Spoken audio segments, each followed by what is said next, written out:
Malam telah larut dan suasana di kampus Institut Teknologi Bandung, ITB, mulai sepi.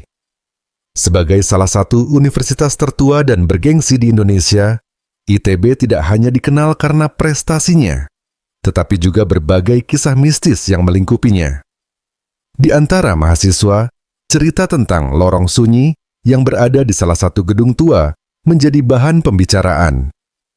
Banyak yang mengaku mendengar suara-suara aneh, melihat bayangan tanpa sumber, atau bahkan mengalami peristiwa yang sulit dijelaskan secara logika. Dina, seorang mahasiswi baru jurusan arsitektur, mendengar kisah ini dari kakak tingkatnya. Awalnya, ia hanya tertawa mendengar cerita tersebut. Baginya, itu hanyalah mitos untuk menakut-nakuti mahasiswa baru. Tetapi, rasa penasaran mulai mengusik pikirannya. Apalagi setelah ia menemukan sebuah jurnal tua di perpustakaan kampus yang membahas sejarah gedung tempat lorong itu berada. Gedung tua tersebut, yang kini menjadi Fakultas Seni Rupa, dulunya adalah asrama mahasiswa Belanda pada masa kolonial. Dalam jurnal itu, ada catatan singkat tentang kejadian mengerikan yang terjadi di tahun 1928. Seorang mahasiswa bernama Willem dikabarkan menghilang di lorong gedung tersebut. Tubuhnya tak pernah ditemukan, dan sejak saat itu, lorong tersebut mendapatkan reputasi menyeramkan. Malam itu, Dina memutuskan untuk menyelidiki sendiri. Ia mengajak dua temannya, Rina dan Andi, yang sama-sama dikenal berani dan gemar tantangan. Dengan alasan menyelesaikan tugas kelompok, mereka meminta izin pada satpam untuk memasuki gedung tua setelah jam malam. Satpam itu tampak ragu, tetapi setelah Dina bersikeras, ia akhirnya mengizinkan dengan satu pesan, jangan terlalu lama. Kalau ada yang aneh, segera keluar. Ketiganya berjalan perlahan di koridor gedung. Cahaya lampu yang temaram membuat suasana semakin mencekam. Di dinding, terpajang lukisan-lukisan tua yang entah kenapa seolah mengawasi mereka. Rina memecah kesunyian dengan tertawa kecil. Ah, mungkin kita terlalu percaya sama cerita dongeng. Lihat, nggak ada apa-apa di sini. Tapi saat mereka sampai di ujung lorong, Dina berhenti. Ia menunjuk ke sebuah pintu kayu yang terlihat lebih tua dibandingkan yang lain. Pintu itu tampak berat dengan ukiran pola bunga-bunga yang mulai pudar. Ada sebuah tanda larangan, namun sepertinya sudah lama tidak dihiraukan. Ini dia, lorong sunyi, bisik Dina dengan suara bergetar. Andi mencoba membuka pintu itu, tetapi tidak berhasil. Terkunci, katanya sambil mengernyitkan dahi. Namun, sebelum ia mencoba lebih keras, sebuah suara lembut namun aneh terdengar dari balik pintu. Pergi! Ketiganya saling berpandangan, wajah mereka pucat pasi. Rina, yang tadi paling santai, kini tampak gelisah. Kalian dengar itu? Apa ada orang di dalam? Tanyanya, berusaha tetap tenang. Dina mencoba mendekatkan telinganya ke pintu. Suara itu terdengar lagi, kali ini lebih jelas. Jangan ganggu aku. Suasana semakin mencekam. Dina menarik napas dalam-dalam, mencoba memberanikan diri. Ia mengeluarkan sebuah ponsel dan mulai merekam. Kita di sini untuk mencari tahu, bukan untuk takut, katanya. Meski tangannya sedikit gemetar, Andi melihat ke sekeliling, memastikan bahwa tidak ada orang lain di dekat mereka. Tapi saat ia memutar tubuh, ia melihat sesuatu yang membuatnya terdiam. Sebuah bayangan tinggi, hitam pekat, berdiri di ujung lorong, hanya beberapa meter dari mereka. Andi, kamu kenapa? Tanya Rina, menyadari wajah Andi yang berubah drastis. Tapi sebelum Andi bisa menjawab, bayangan itu bergerak cepat menuju mereka. Dalam kepanikan, Dina berusaha membuka pintu, dan anehnya, kali ini pintu itu terbuka dengan mudah. Ketiganya segera masuk ke dalam ruangan kecil yang gelap gulita. Pintu menutup sendiri di belakang mereka dengan suara keras, membuat mereka terjebak di dalam. Saat Dina menyalakan lampu dari ponselnya, ia menyadari bahwa ruangan itu dipenuhi dengan benda-benda tua, lukisan, patung, dan lemari kayu besar. Di sudut ruangan, ada sebuah kursi goyang yang perlahan bergerak sendiri, meski tidak ada angin. Ini ide buruk, bisik Rina. Suaranya bergetar. Namun sebelum mereka bisa berbuat apa-apa, suara tawa kecil terdengar, seperti tawa seorang anak kecil. Ketiganya membeku. Tubuh mereka dingin seperti es. Dan ketika Dina mengarahkan cahaya ponselnya ke kursi goyang, mereka melihatnya. Seorang anak kecil dengan rambut panjang yang kusut, memakai gaun putih lusuh, duduk di kursi goyang itu. Ia menatap mereka dengan senyum yang tidak wajar. "Selamat datang," katanya dengan suara serak. "Kalian sudah terlambat. Aku sudah menunggu lama." Udara di dalam ruangan itu terasa berat, seolah menekan dada ketiganya. Anak kecil bergaun putih lusuh itu masih duduk di kursi goyang, menatap mereka dengan senyum yang tak pernah menghilang. Mata anak itu, gelap dan kosong, membuat Dina merinding hanya dengan menatapnya. "Siapa? Kamu?" tanya Dina dengan suara pelan, namun terdengar jelas di tengah keheningan yang menakutkan.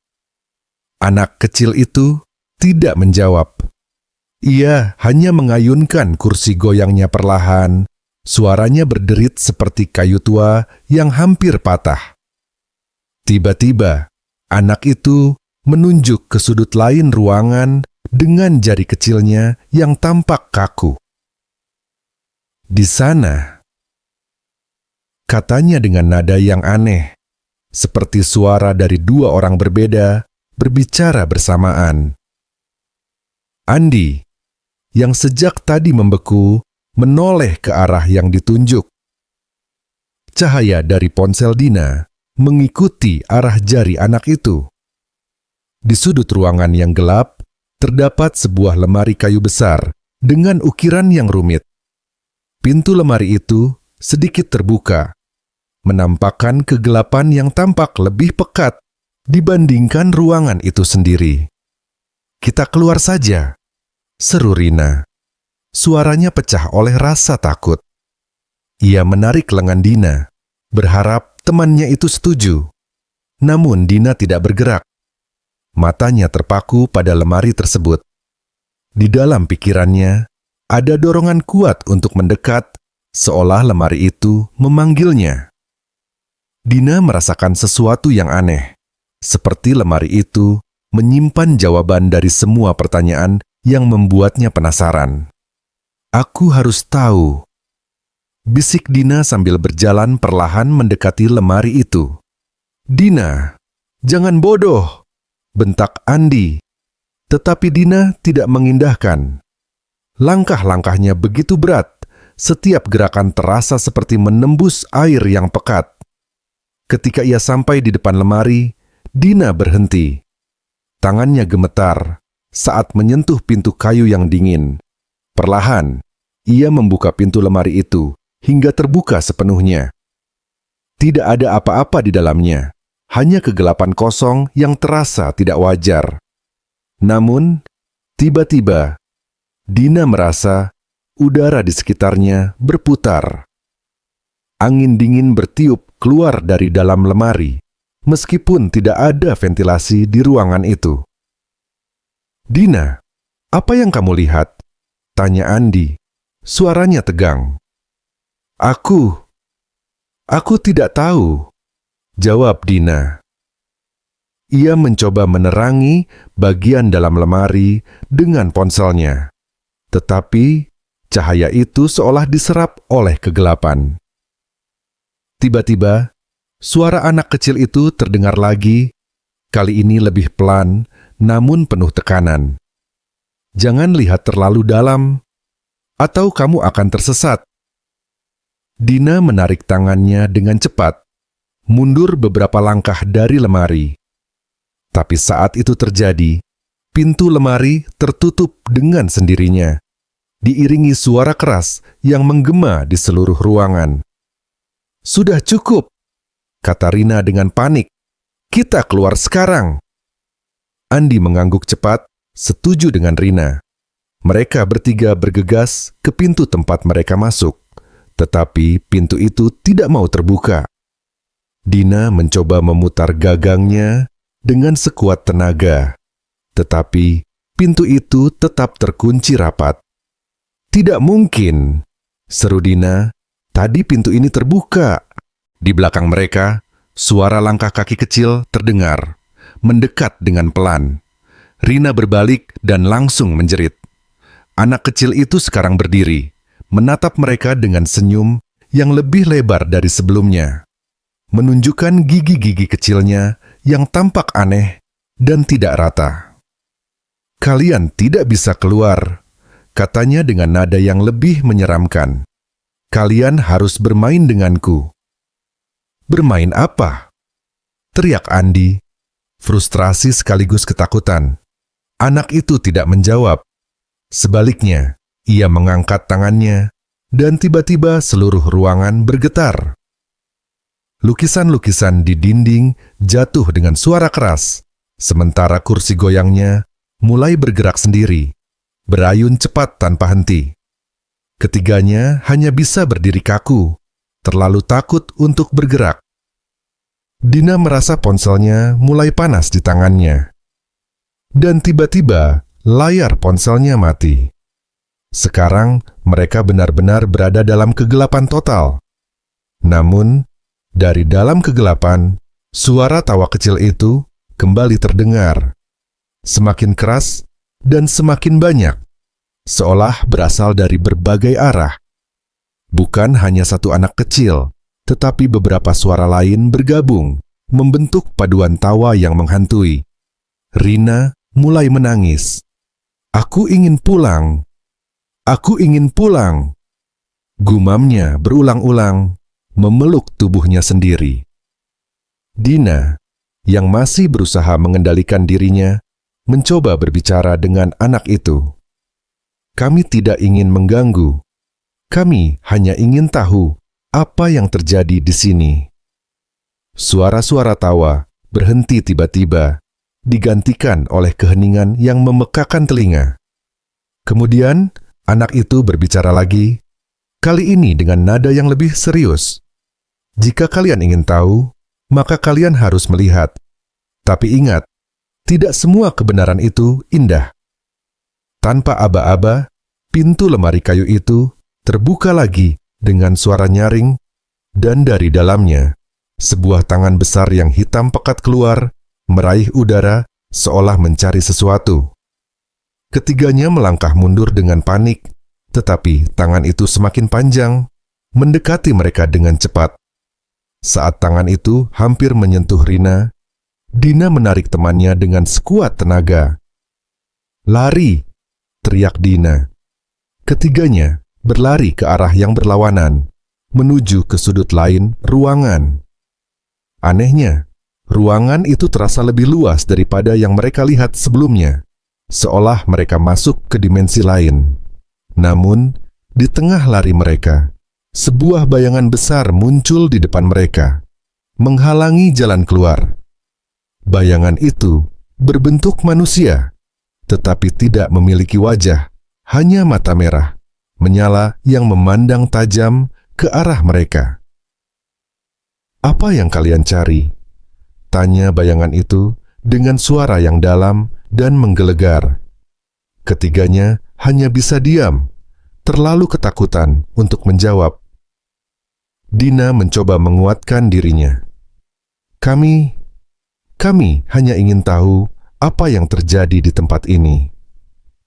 Bayangan itu tertawa.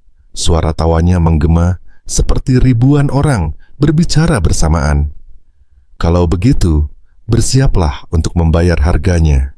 Suara bayangan itu menggema di seluruh ruangan, membuat kepala Dina, Rina, dan Andi terasa berdenyut.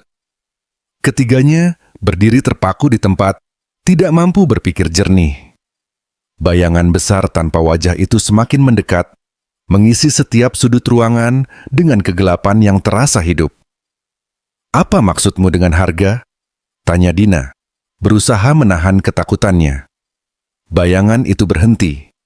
Meski tidak memiliki wajah, mereka bisa merasakan tatapan matanya yang menyala merah, menghujam mereka.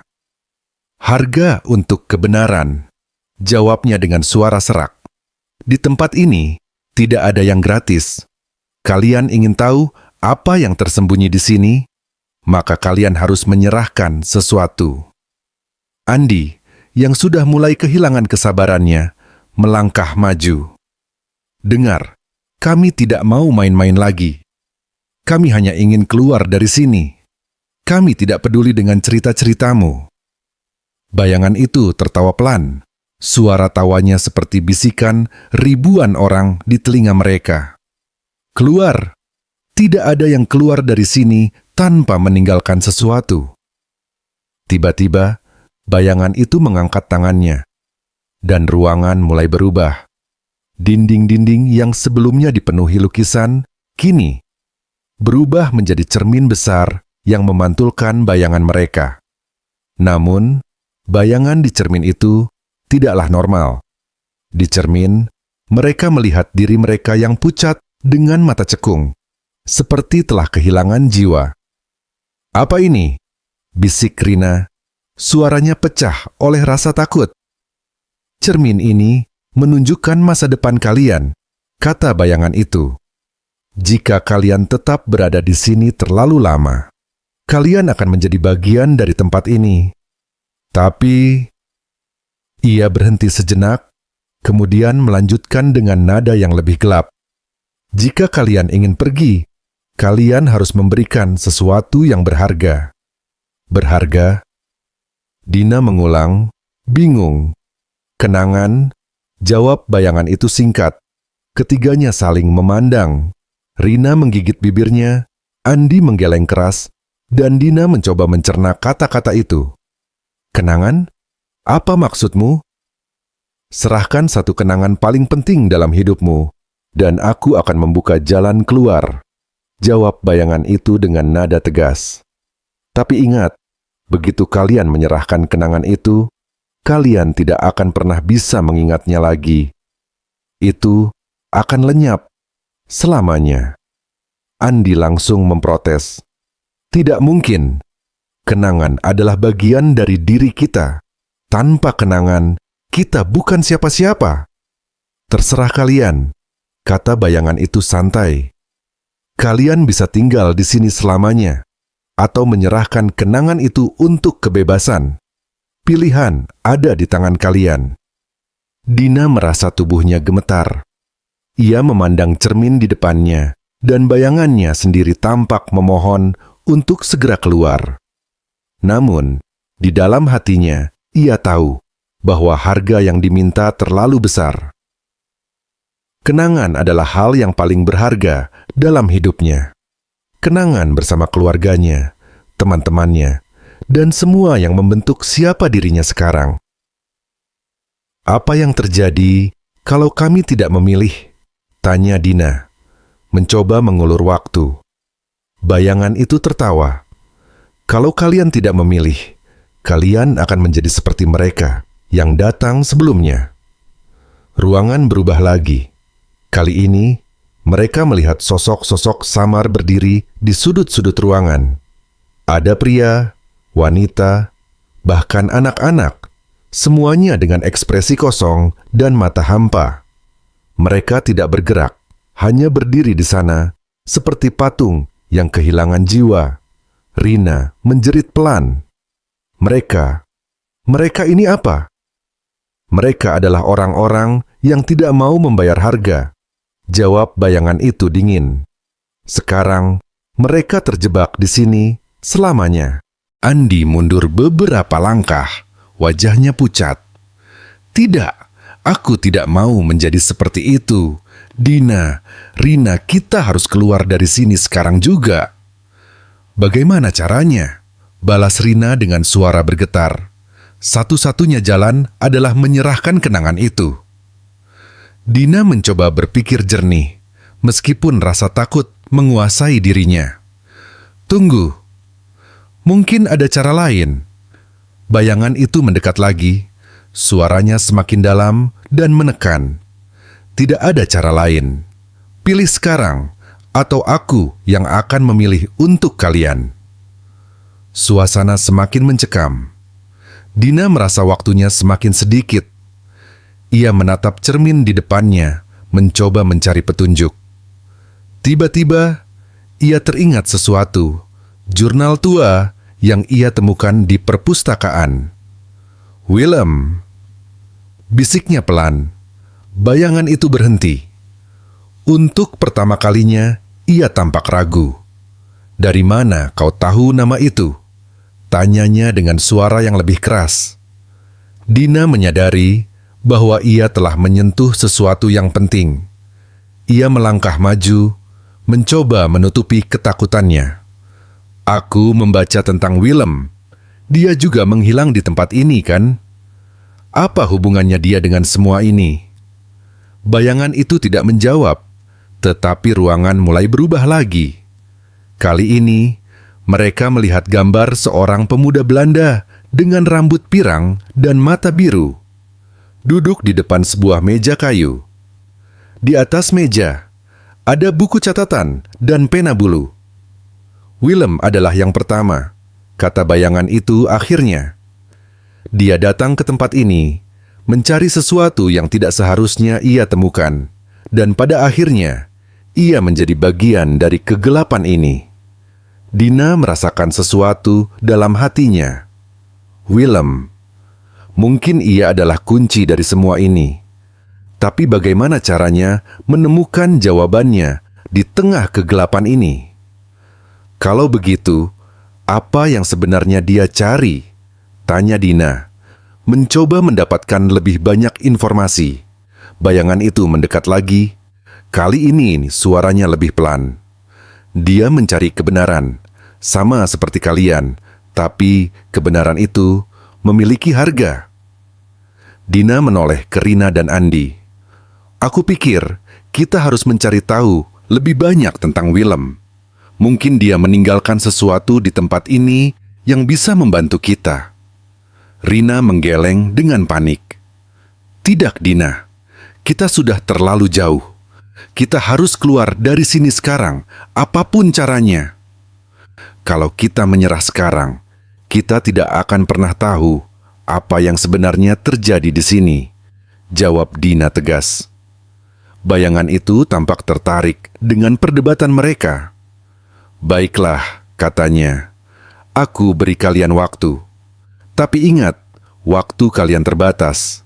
Jika kalian tidak menemukan apa yang kalian cari sebelum waktu habis, kalian akan menjadi milikku.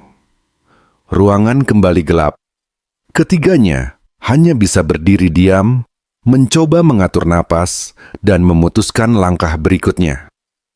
Jadi, apa yang kita lakukan sekarang? Tanya Andi dengan suara pelan. Dina menarik napas dalam-dalam. Kita cari jejak Willem. Kita harus menemukan kenangan yang dia tinggalkan di tempat ini. Ruangan yang sebelumnya gelap, kini perlahan berubah menjadi pemandangan lorong panjang. Namun, lorong ini bukan seperti lorong gedung tua tempat mereka masuk tadi. Dindingnya dingin, terbuat dari batu-batu kasar, dan suasananya terasa asing, seperti berada di dunia lain.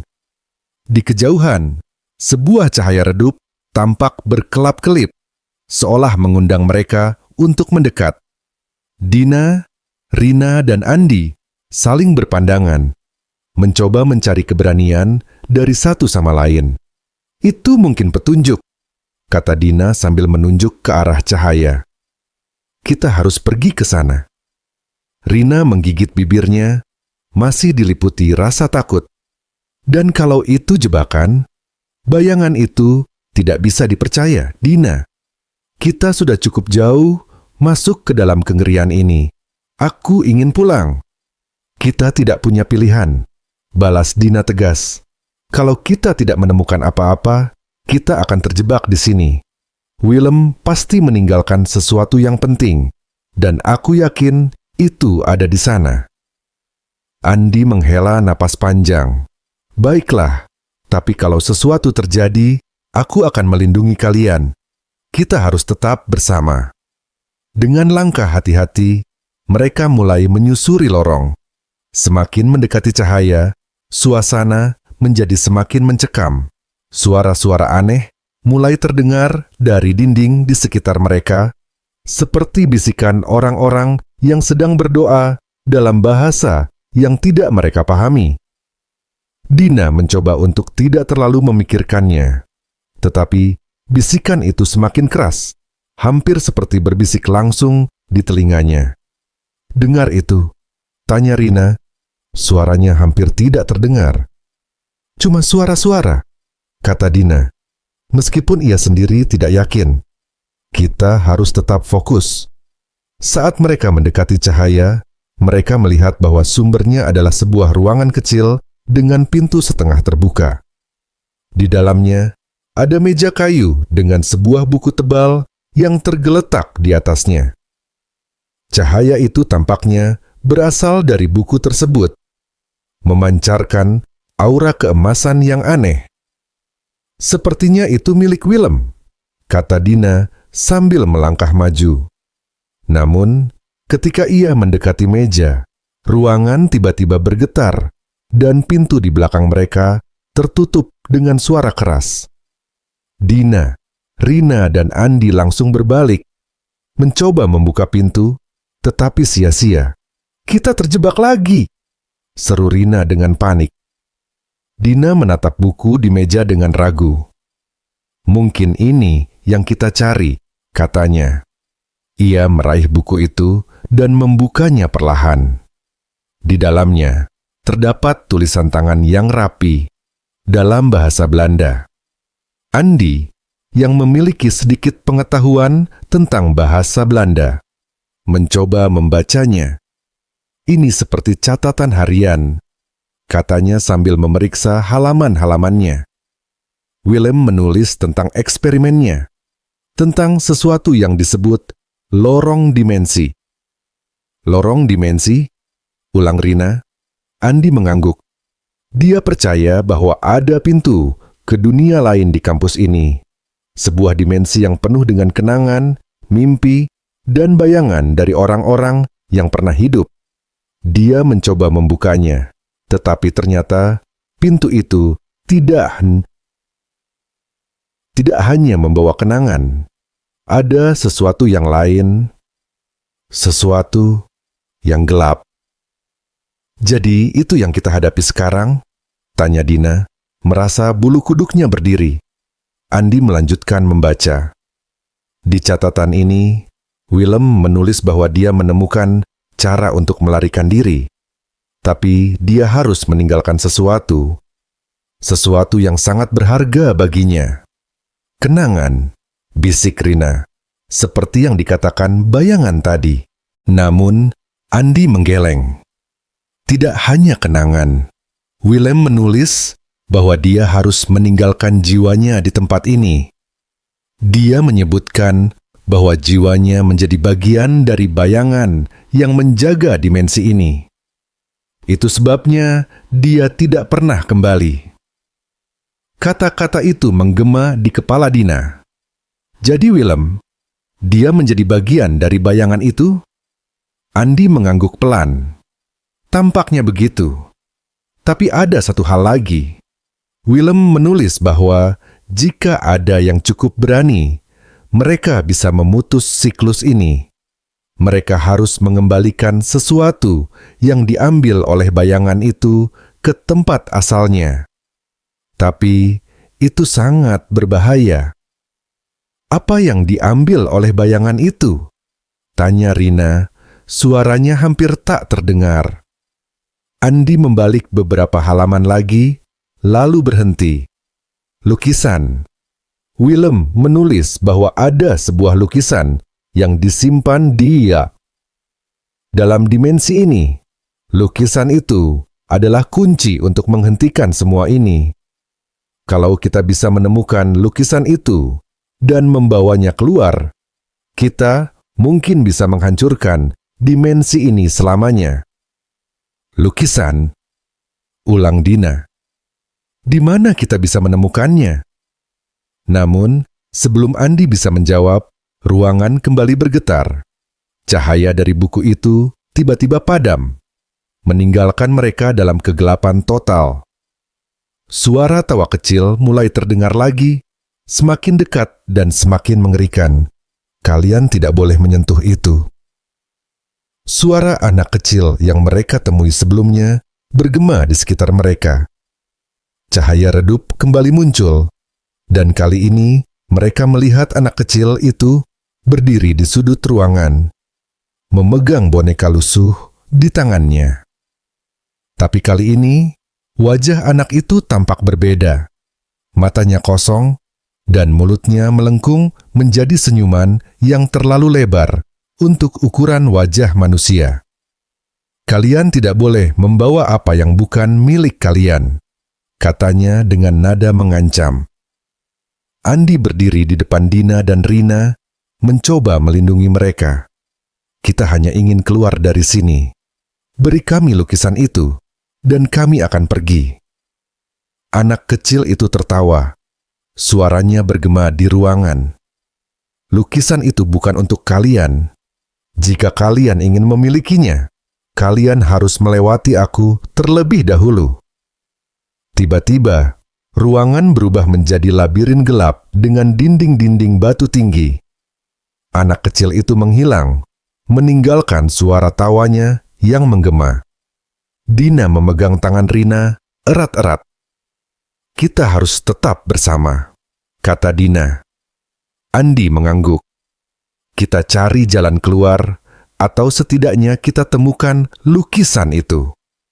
Dengan hati-hati, mereka mulai menyusuri labirin, mengikuti suara tawa anak kecil itu yang terdengar dari kejauhan. Setiap langkah terasa seperti perjalanan yang tak berujung, dengan dinding-dinding yang tampaknya bergerak sendiri, mengubah arah mereka. Namun, setelah berjalan beberapa saat, mereka melihat sesuatu di kejauhan. Sebuah lukisan besar tergantung di dinding, memancarkan cahaya keemasan yang sama seperti buku tadi. Lukisan itu menggambarkan pemandangan yang aneh. Sebuah jembatan tua yang melintasi jurang gelap, dengan sosok-sosok bayangan berdiri di kedua ujungnya. Itu pasti lukisannya, kata Dina. Mereka mulai mendekati lukisan itu, tetapi saat mereka hanya beberapa meter darinya, anak kecil itu muncul kembali, kali ini dengan sosok bayangan besar yang menyertainya. Kalian tidak akan pernah bisa mengambil itu. Seru anak itu dengan suara menggelegar. Dina menggenggam tangan Andi dengan erat, mempersiapkan diri untuk menghadapi apapun yang akan terjadi selanjutnya. Suasana di labirin semakin mencekam. Sosok anak kecil yang tadinya menyeramkan kini berubah menjadi lebih besar, hampir menutupi sebagian dinding. Bayangan hitam di belakangnya menggeram, memenuhi udara dengan aura dingin yang menusuk tulang. Dina, Andi, dan Rina saling merapat, berusaha menenangkan diri dari rasa takut yang hampir melumpuhkan mereka. Itu lukisannya, bisik Dina dengan napas terengah-engah. Kita harus mengambilnya, apapun yang terjadi. Bagaimana caranya? Mereka tidak akan membiarkan kita begitu saja. Balas Andi. Matanya tetap tertuju pada bayangan besar yang kini bergerak mendekat. Rina menarik tangan Dina dengan cemas. Dina, aku merasa ini sudah tidak mungkin. Kita harus cari jalan lain untuk keluar. Namun Dina menggeleng dengan tegas. Tidak. Kalau kita tidak mengambil lukisan itu, kita akan terjebak di sini selamanya. Willem meninggalkan petunjuk ini untuk kita. Aku yakin ini satu-satunya cara. Dina melangkah maju, meskipun kakinya gemetar. Kami tidak akan pergi tanpa lukisan itu. Serunya dengan suara yang terdengar lebih berani dari yang ia rasakan. Anak kecil itu memiringkan kepalanya. Senyumnya yang lebar semakin menyeramkan. Kalian pikir kalian bisa mengambilnya begitu saja? Lukisan itu adalah jantung dari tempat ini. Tanpanya, semua kenangan dan jiwa yang terperangkap di sini akan hancur, termasuk kalian. Dina tertegun. Apa maksudmu? Bayangan besar itu menjawab dengan suara yang dalam dan menggelegar. Jika kalian menghancurkan lukisan itu, kalian menghancurkan semua yang ada di dimensi ini. Tapi, apa kalian siap kehilangan diri kalian untuk menyelamatkan orang lain? Andi melangkah ke samping Dina. Dengar, kami hanya ingin keluar dari sini. Kami tidak ingin menyelamatkan siapapun atau menghancurkan apapun. Beri kami lukisan itu, dan kami akan pergi. Anak kecil itu tertawa terbahak-bahak. Kalian tidak mengerti, bukan? Tidak ada jalan keluar tanpa menghancurkan tempat ini. Satu-satunya cara untuk selamat adalah menyerahkan sesuatu yang berharga, jiwa kalian. Rina menjerit kecil.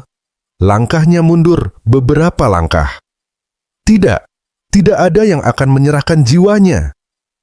Sebelum Dina sempat menjawab, ruangan kembali bergetar. Bayangan besar itu mengangkat tangannya, dan dinding-dinding labirin mulai bergerak, semakin mendekat, seolah ingin menelan mereka. Kita tidak punya banyak waktu, teriak Dina. Tanpa berpikir panjang, Dina berlari menuju lukisan yang memancarkan cahaya keemasan. Namun, sebelum ia bisa menyentuhnya, bayangan besar itu menghadang dengan tangan hitam raksasanya. Dina terlempar ke belakang, menabrak dinding labirin. "Dina!" teriak Andi dan Rina bersamaan, berlari menghampirinya. Dina mencoba bangkit, meskipun tubuhnya terasa lemas.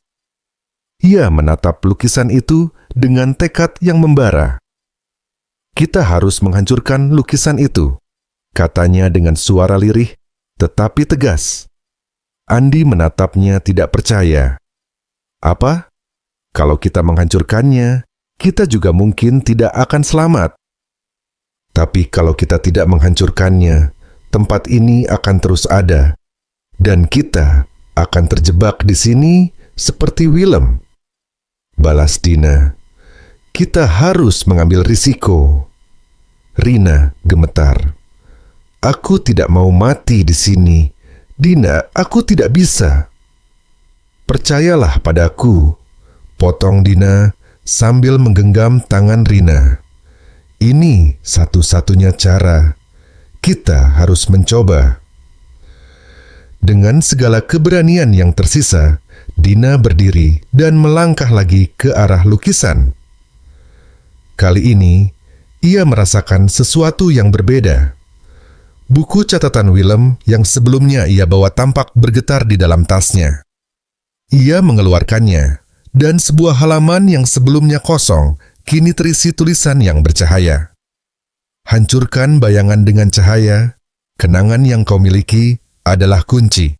Dina membaca kalimat itu berulang kali, lalu mendongak ke arah Andi dan Rina.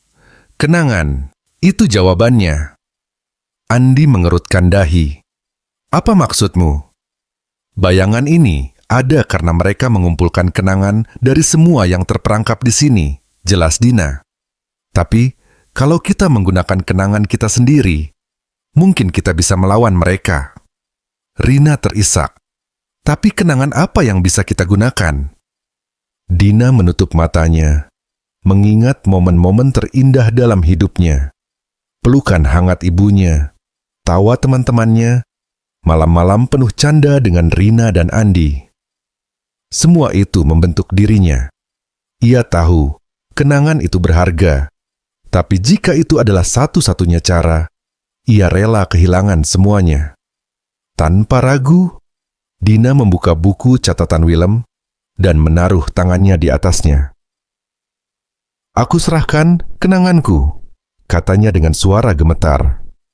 Buku itu mulai bersinar terang, dan cahaya itu menyelimuti Dina sepenuhnya. Bayangan besar itu menjerit, suaranya seperti ribuan orang yang menangis bersamaan. Cahaya dari buku itu menyerang bayangan, membuatnya perlahan menghilang. "Dina, jangan!" teriak Rina, mencoba menghentikannya. Tapi Dina hanya menoleh dan tersenyum. "Ini satu-satunya cara," kata Dina pelan. "Kalian harus pergi sekarang, ambil lukisan itu dan hancurkan." Andi dan Rina ragu, tetapi mereka tahu bahwa Dina tidak akan mundur. Dengan air mata mengalir di wajahnya, Andi meraih lukisan itu dan menariknya dari dinding. Lukisan itu langsung retak, dan cahaya keemasan semakin terang. Ruangan mulai runtuh, dinding-dinding labirin hancur, dan kegelapan di sekitarnya perlahan tergantikan oleh cahaya yang menyilaukan. Dina berdiri di tengah cahaya itu, tersenyum meskipun tubuhnya perlahan memudar. "Pergilah," katanya, "kalian harus hidup." Andi dan Rina berlari, berusaha menemukan jalan keluar di tengah kehancuran.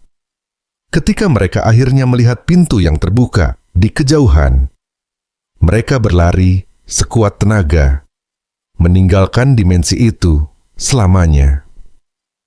Ketika Andi dan Rina tersadar, mereka berada di depan gedung tua ITB. Malam telah berganti pagi, dan suasana terasa normal. Tidak ada lagi tanda-tanda dari dimensi menyeramkan itu. Namun, sesuatu terasa hilang. Mereka memandang satu sama lain dengan bingung. "Dina," bisik Rina. Suaranya bergetar. Andi menggenggam pundak Rina. "Dia menyelamatkan kita." Air mata mengalir di pipi Rina. Tapi dia tidak akan kembali. Andi hanya bisa mengangguk pelan, merasakan kehampaan yang sama. Namun, jauh di dalam hati mereka, mereka tahu bahwa Dina telah mengorbankan segalanya untuk menghancurkan kegelapan dan menyelamatkan mereka. Matahari pagi mulai terbit, menyinari kampus yang kini terasa lebih tenang. Kenangan tentang Dina akan selalu ada dalam hati mereka, meskipun mereka tahu bahwa kengerian yang pernah mereka alami tidak akan pernah mereka lupakan.